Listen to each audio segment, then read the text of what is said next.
അമ്മയുടെ മരണത്തിന്റെ ആഘാതത്തിൽ നിന്നും സോഫിയ ഇനിയും പൂർണ്ണമായും ഇറങ്ങിയിട്ടില്ല. വേദനകളെ സംഗീതമാക്കി അവൾ വേദിയിൽ തന്ത്രികൾ മീട്ടി.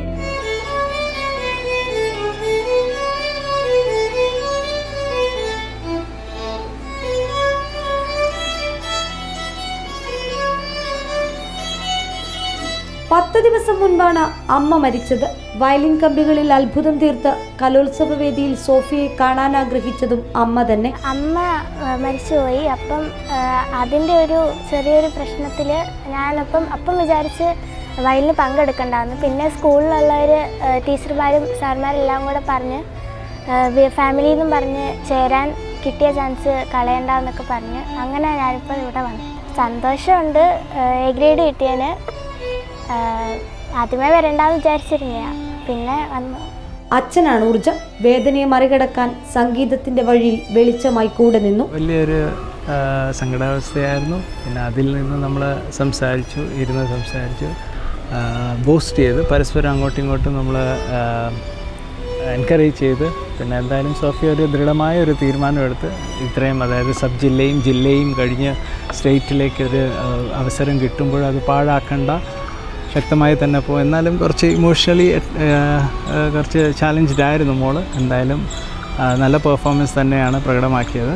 അതിൻ്റെ ഒരു റിസൾട്ടായിട്ട് എ ഗ്രേഡും കിട്ടി. I am very happy, very proud of Sophia.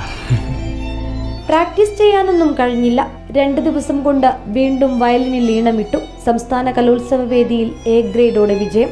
അവളുടെ സോഫിയയുടെ അമ്മ ടിറ്റി ടീച്ചർ കഴിഞ്ഞ 10 ദിവസമേ ആയുള്ളൂ മരിച്ചിട്ട്. പക്ഷേ ഞങ്ങൾക്ക് അങ്ങോട്ട് ഉൾക്കൊള്ളാൻ ഇതുവരെയും പറ്റിയിട്ടില്ല.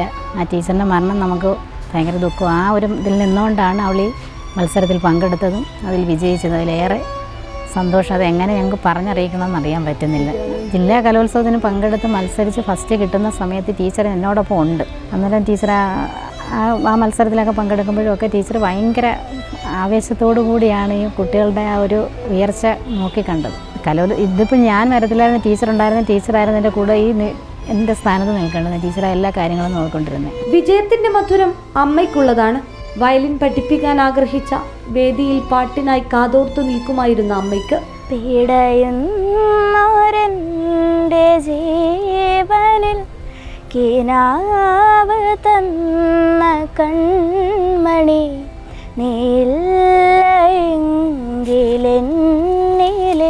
കലോത്സവ നഗരിയിൽ നിന്നും ബിബിൻ ജംഗലിനൊപ്പം reporter Sunisha Yellur, in reporter, Thiruvananthapuram. നീ എന്നൊരാ പ്രതീക്ഷയിൽ എരിഞ്ഞ